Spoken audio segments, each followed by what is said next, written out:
All right, welcome back to Modern Mondays at Guardian Games. We have our round three match here, and we, of course, take from the top tables from each round after round one. And we have a mirror match for this round. We have Eldrazi Tron, Peter Cattell, Yeah, Peter, yeah, and Cattell. and Sean Nelson also playing Eldrazi Tron. Sean was kind of our resident mono green Tron player for a while, and then kind of went off and did a couple of other decks, and looks like it's back on a variant of Tron. So Curran, we were kind of talking Eldrazi Tron, one of those decks that had been putting up some just really great finishes online, but I hadn't really seen much of in this shop, and it seems like we're kind of catching up with ourselves and starting to see more of a paper presence of Eldrazi Tron. Yeah, I noticed Portland to do that whenever something starts to get trendy. It usually picks up a few weeks later in the paper metagame. At least one to two players bring the deck, but it is very interesting that we happen to run into it in a mirror in round three, both undefeated. So that's pretty cool. Chat's not as excited about the e-tron mirror as we are. Big Monkey 369. We will take a look next round and see if we have a Titan Shift player in the top tables. Yeah, Um, we'll take a look around. I do you know anybody on so Titan Shift I in the don't, shop? and that's the thing is like there's I think just a couple of Titan Shift players, and I have not seen as many around of late. Yeah. Um, but for our final round, we take the top scoring table that chooses not to draw. So no draws on camera. We want to see people play it out with stakes. Oh yeah. So that's what we'll do for next round. But for this round, we get to watch this fantastic e-tron mirror. Oh yeah, there are still some people playing Stoneforge Mystic, and it has put up like some decent finishes online as well. I think the card is exactly where we were all, or where I was hoping that it would land in Modern. Like I think it has some homes, but it's not like this ubiquitous package that should just be everywhere.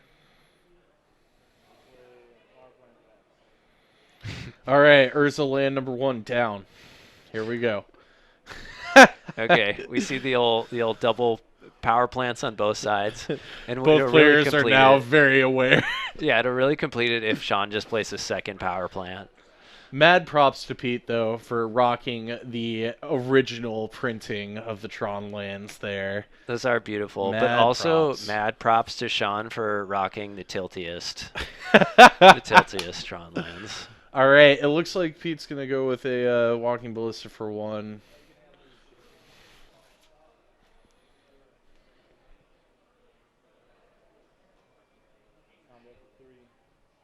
Yeah, Mystic is fun, but I honestly think it's my favorite home for it is in Legacy, personally.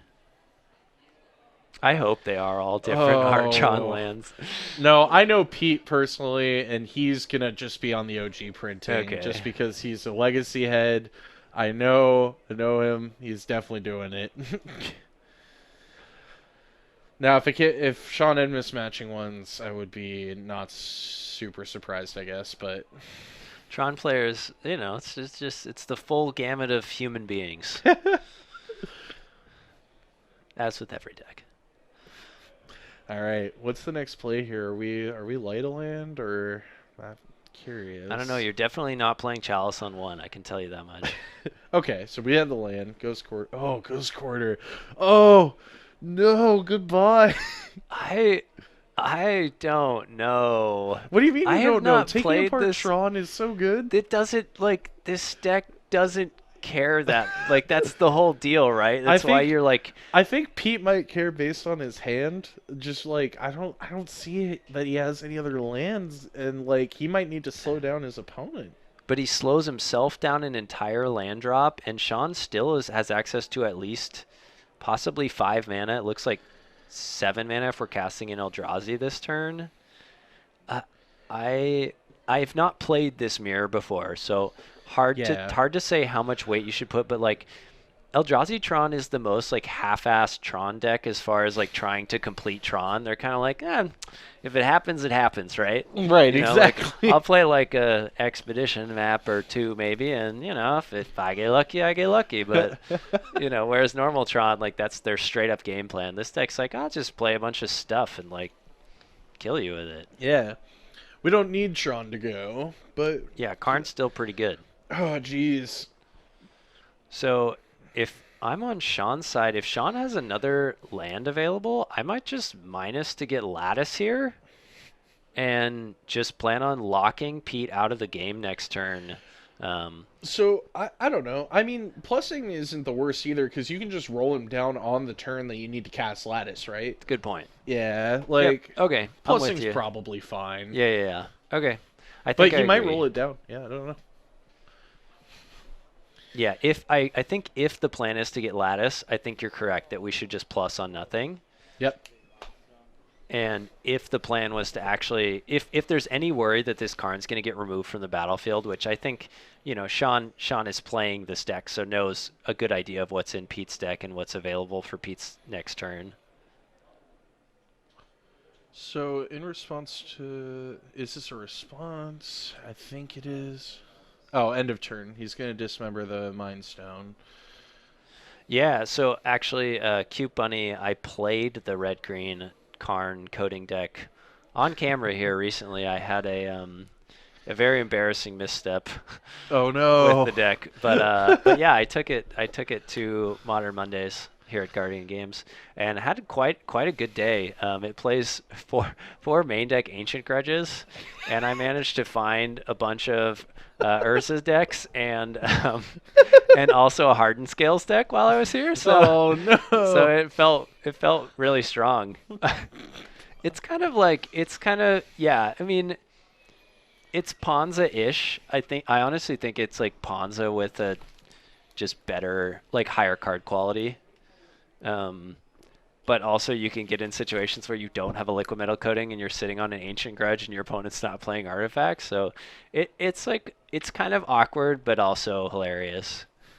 And you're playing four main deck Blood Moons, so sometimes you just cheese them out that way, one way or another. Oops.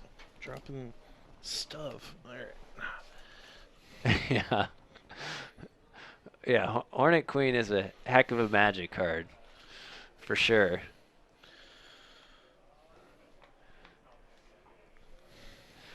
Pete having quite a think here. I mean, I this think Pete's just in a tough spot. I mean, 3 land and like 4 mana available if you're casting an Eldrazi spell. Like, that's not where you want to be. well, and keep in mind, Pete did lose a full turn's worth of mana in Ghost Quartering That's true. Sean's land. So You're very right. it's hard to say whether that's actually what's making the difference here, but definitely worth noting because Pete is looking at essentially Sean's just gonna minus for Lattice and play a Lattice. Okay. It looks like Sean must not have the sixth land in hand. Yeah, that has to be the reason. So we're going to play Liquid Metal Coating this turn. It's funny that animating the Mind Stone was actually painful for him in the end. He probably didn't expect that dismember Yeah, that last turn. not at all. But here's what Sean can do. So in Pete's upkeep, Sean can Liquid Metal Coating any permanent, and that's just going to prevent Pete from being able to use that land for the turn. Oh, all right. That's a play.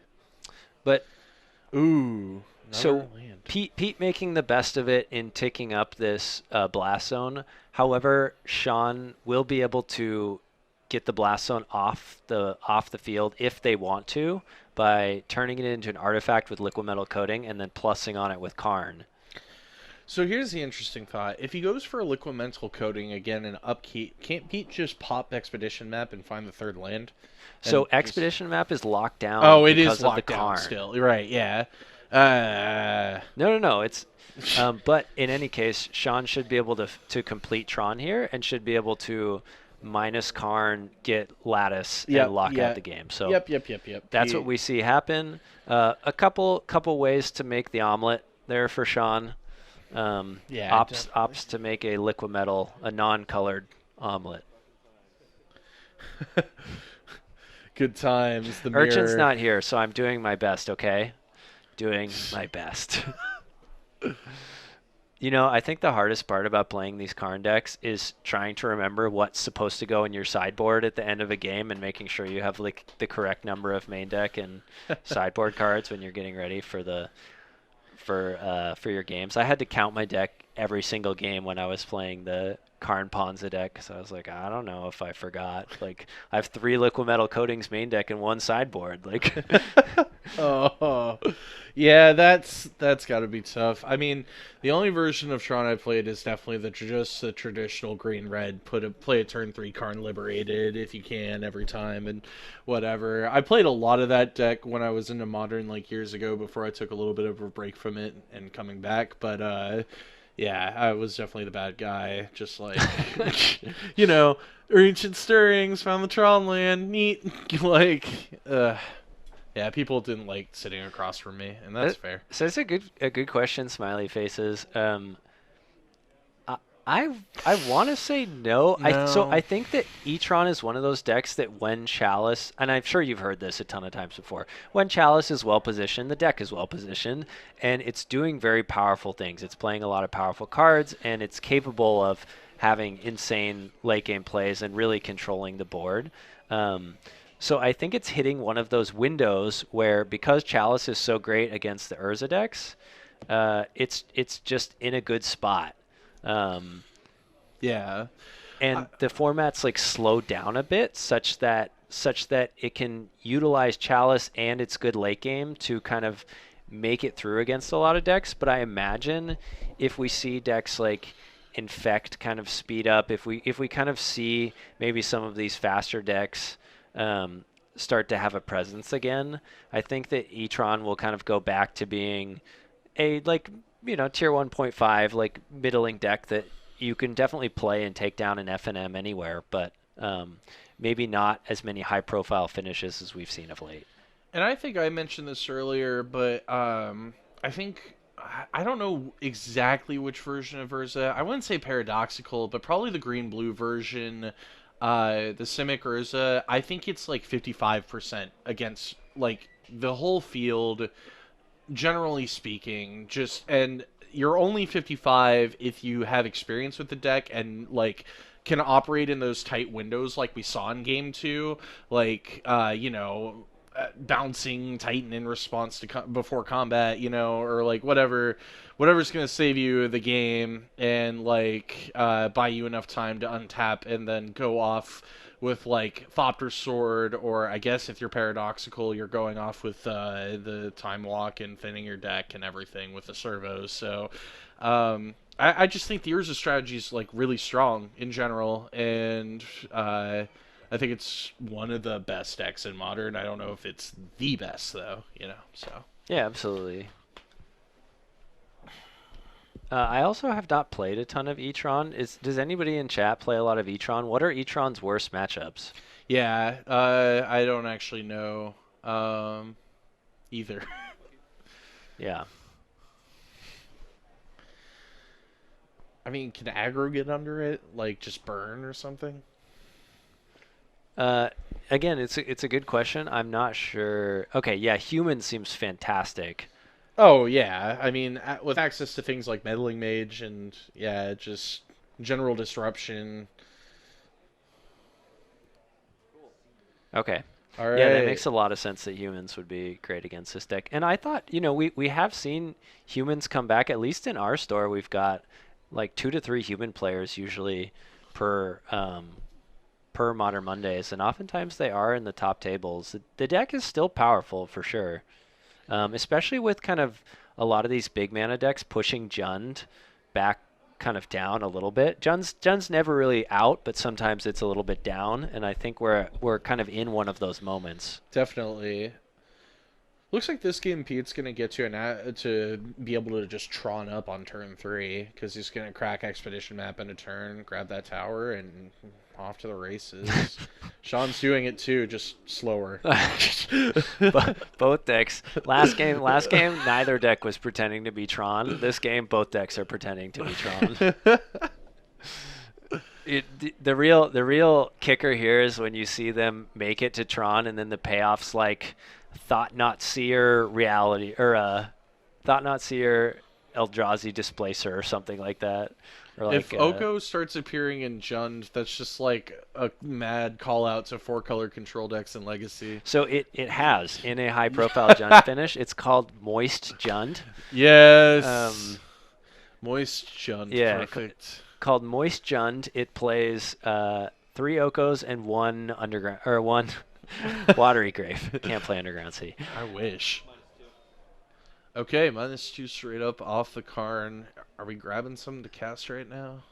What are we? Nope, wrong thing. Sean very Yeah, he picked up a stack. just have him shuffle. Yeah. Yeah, I think They the fix here agreed is just to a shuffle. agreed to shuffle. Um, GG. that'll yeah. When you're tutoring, hard to remember exactly where to tutor from at times. Sean correctly cracking the expedition map before the Karn comes down. One of those kind of gotcha things that usually like you see it get people once with Karn and then hopefully never again. Yeah, right. What are we grabbing here? I want to know. Are we just? Oh So no. liquid metal coating's an interesting proposition. It means you're really expecting this Karn to survive another turn. It is kind of the most No, immediate- you just tap liquid metal and it's activated. Ah, good yeah, point. Yeah. So we'll be able to take, but Sean will still be on 5 mana here. 5 mana is nothing to sneeze at. Yeah, we'll still be completing Tron if we're on Sean's side. That said, 5 mana is not really a huge break point unless Sean is like drops a Reality Smasher. So Reality Smasher hardcore punishes this line, but there aren't that many other haste threats available in this E-Tron deck as far as I know. I'm just waiting for like other card. Oh, nice. Trenton Baker rocking some Moist Jund. Yeah.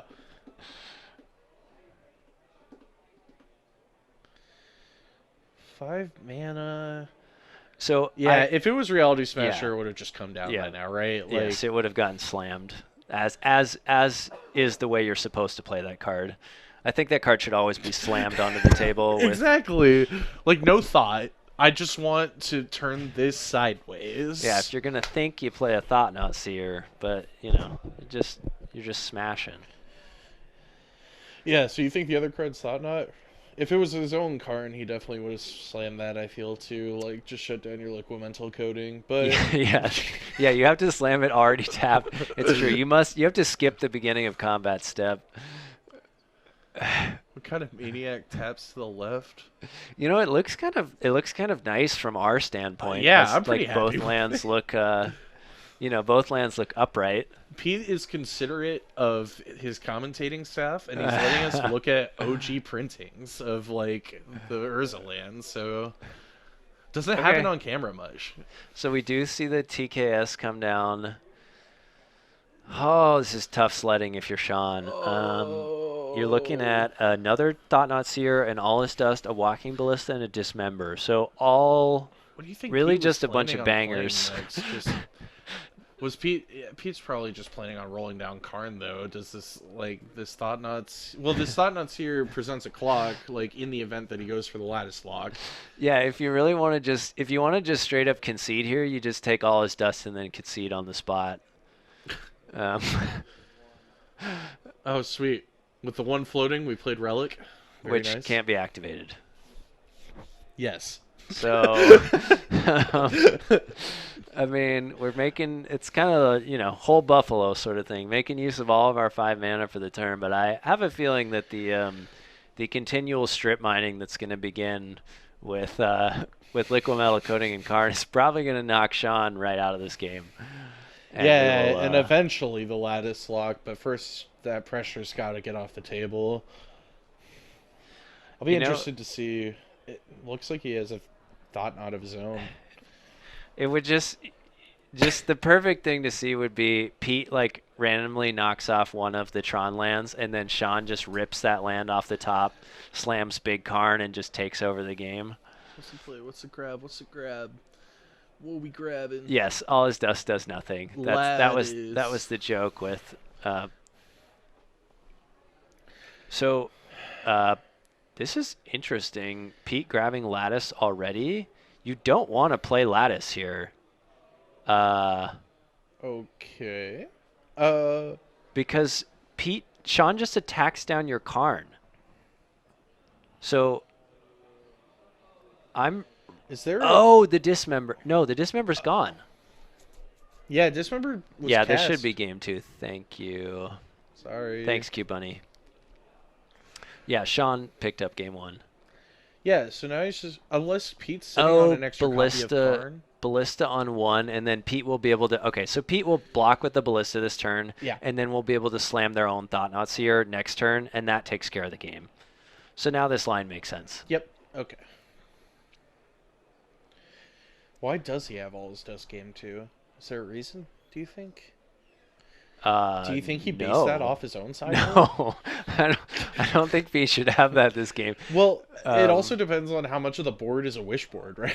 It is true, but like you probably don't need to wish. There are probably a number of cards that aren't that useful as wish targets, and all his dust is so god awful bad that Light is back. it's probably just worth. It's probably worth boarding it out for one of your lesser used wish targets. Well, Water Gold Love, welcome. Welcome to some Paper Modern. We are Portland Paper, and we only stream analog Paper Modern. We're, new age, old fashioned, and yeah. Peter noting that this is modern right now. No, this is just the e-tron mirror. Well, yeah, I mean, again, Pete's mostly a legacy player. Yeah. So this is like him exploring the format. That's one way to explore the format. Pete, I believe, does also play a Chalice deck in Legacy, correct? Yeah, he generally is on like 4-color loam piles with Chalice of the Void. So that's like his main jam. Okay. He may have just Again, Pete a little newer to modern, and as Curran pointed out, it is possible that Pete feels like they have nothing better and wanted to keep in the wishboard targets in the board. I think it's probably wrong to do so, but it is what it is. Yeah, I completely agree with I one shot carries. Like as I've come back, I'm like sitting here like where is the green black pile like with like splash red and like where is the guy playing all the celestial colonnades like. Well, it was Travis, and now it's now it's Dustin. Yeah, it's your friend Dustin who switched decks with Travis. Yeah, apparently Travis lost round 2. Wow. According to the pairings. Yeah, we put our resident commentator and control player Travis on Bogles as a promise to last week when he was thrashing Bogles in round 4. And yeah, Bogles took it down last week. So yeah. But Travis looks like has picked up a loss, so that's a bummer. Possibly, maybe not as skilled with Bogles as. I would have liked to know if there was like a misplay or something. Anyway, Sean leads us off on an Eldrazi temple, and we're right back into it. That cavern was just Eldrazi as well. Yeah, it's so.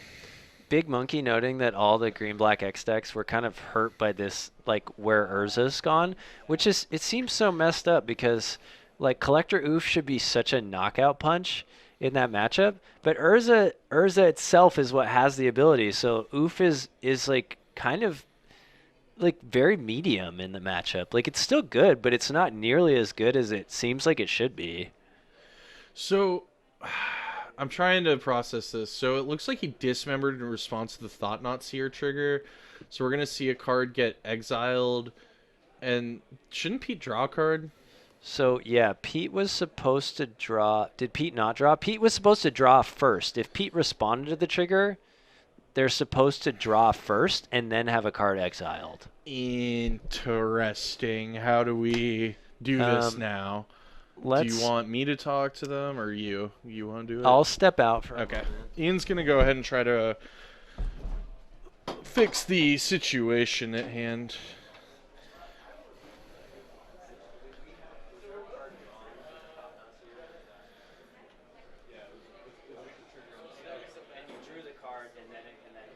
Okay, cool. We just missed it. Just wanted to check.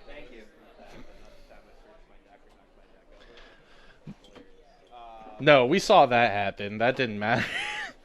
Pete just said we missed the time they knocked the deck over, and I mean, they fixed that on their own. So of course we weren't going to come out and fix that. This is the E-Tron mana base I'm used to seeing.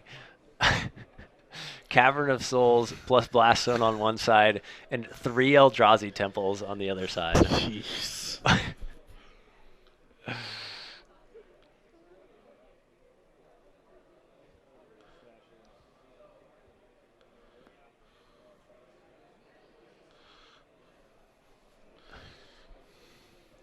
What an odd turn of events. So if you're Pete, do you crack this expedition map and grab an Eldrazi temple? I don't. That might have been the line. To set up Thought Knot next turn, but I guess we have thought. Oh my gosh. how many Thought Knots, man? That's insane. So I think we probably take the Thought Knot on Pete's side. Pete's taken a lot of damage from Dismembers thus far. Man, and his resources are just getting eaten up. Yeah. I mean, you know, they're kind of like trading one for one, but Pete's card quality is getting eaten away at by these continual Thought Knots.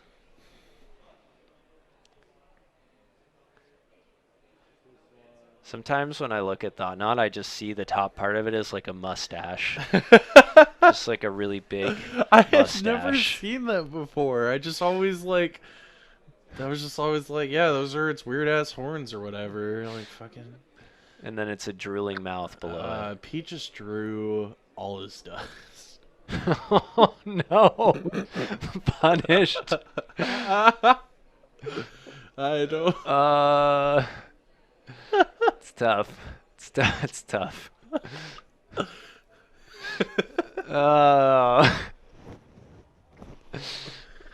Well, You know, sometimes you're e-troning and yeah. yeah, Yeah. yeah. I guess the lesson is probably should not have all his dust in your deck after game one. We might be able to upgrade probably to should not have all his dust in your deck after game one. Yeah, I don't know. Oh, Spyglass. Sorcerer Spyglass Named goes Karn. ahead and names Karn. Sean's probably looking at that all his dust, just like, all right, I'm in the clear. Pete draws basic wastes, which is not exactly what the doctor ordered here. Not exactly. I mean, Karn is still a relevant static ability, so I kind of like playing out the Karn here. I actually like Pete's play better here. He's leaving up counter for Ballista, and growing Ballista over time is going to maybe help out here. I don't know exactly. Ooh. Oh, that's so painful, buddy. Yeah, kind of interesting. Sean just had the 3 Eldrazi temple hand and then nothing else. And those 3 temples just powering out everything that Sean needed to take the game down. So, well, we saw Eldrazi Tron win in the mirror. It was, as chat advertised that it would be, pretty swingy. Yeah, pretty swingy. Like, it actually felt like who was on the play. That really mattered the most. Yeah, it was quite a change from last round. I like on Sean's side, he brought out all his dust. I Yeah. think that's a big play. Yeah, I do think that's big game. Pete, if you are rewatching this, that's our suggestion. Is to We love you, take out buddy. all his dust.